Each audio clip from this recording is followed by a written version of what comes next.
తెలంగాణ సర్కార్ నిరుద్యోగులకు భారీ శుభవార్తను చెప్పింది. విద్యుత్ శాఖలో ఖాళీ పోస్టులను భర్తీ చేసేందుకు నిర్ణయం తీసుకుంది. ఎస్పీడీసీఎల్, ట్రాన్స్కో, ఎన్పీడీసీఎల్, జెన్కో సంస్థల్లో ఖాళీలను భర్తీ చేసేందుకు త్వరలో నోటిఫికేషన్ ఇవ్వనుండగా, ఇప్పటి వరకు తెలంగాణ పబ్లిక్ సర్వీస్ కమిషన్తో సంబంధం లేకుండా ఆయా సంస్థల నుంచి వేరువేరుగా జాబ్ నోటిఫికేషన్లు జారీ అయ్యాయి. అయితే ప్రస్తుతం విద్యార్థుల ప్రయోజనార్థం కామన్ నోటిఫికేషన్ ఇవ్వాలని ప్రభుత్వం నిర్ణయించింది. దీంతో మొత్తం 3,000 పోస్టుల భర్తీకి నోటిఫికేషన్ విడుదల చేసేందుకు ఏర్పాట్లు జరుగుతున్నాయి. ప్రస్తుతం 4 విద్యుత్ సంస్థల్లో 934 ఖాళీలున్నాయి. ఉత్తర తెలంగాణ డిస్కిమ్ టీజీఎన్పీడీసీఎల్లో 394, జెన్కోలో 283, దక్షిణ తెలంగాణ డిస్కిమ్ టీజీఎస్పీడీసీఎల్లో 135, ట్రాన్స్కోలో 122 పోస్టులు ఉన్నాయి.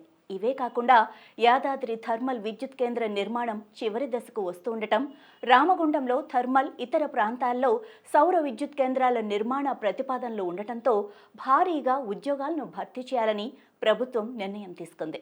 ఈ ఉద్యోగాల భర్తీకి త్వరలో నోటిఫికేషన్ జారీ చేసేందుకు ఏర్పాట్లు చేస్తున్నారు. ప్రస్తుతం విద్యుత్ శాఖను ఉద్యోగ ఖాళీలు తీవ్రంగా వేధిస్తున్నాయి. కొన్నేళ్లుగా కింది స్థాయి సిబ్బంది నియామకాలను చేపట్టడం లేదు.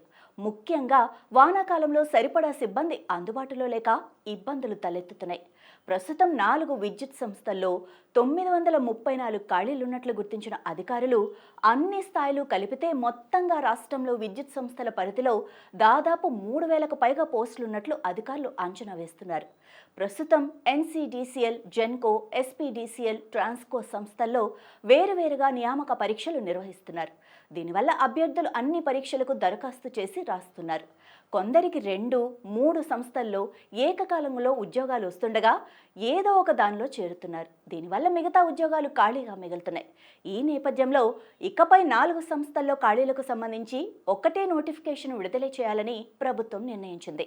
4 సంస్థల్లో ఒకేసారి నోటిఫికేషన్ జారీ చేసి పరీక్షలను ఒకే సమయంలో నిర్వహించాలని కూడా నిర్ణయించింది.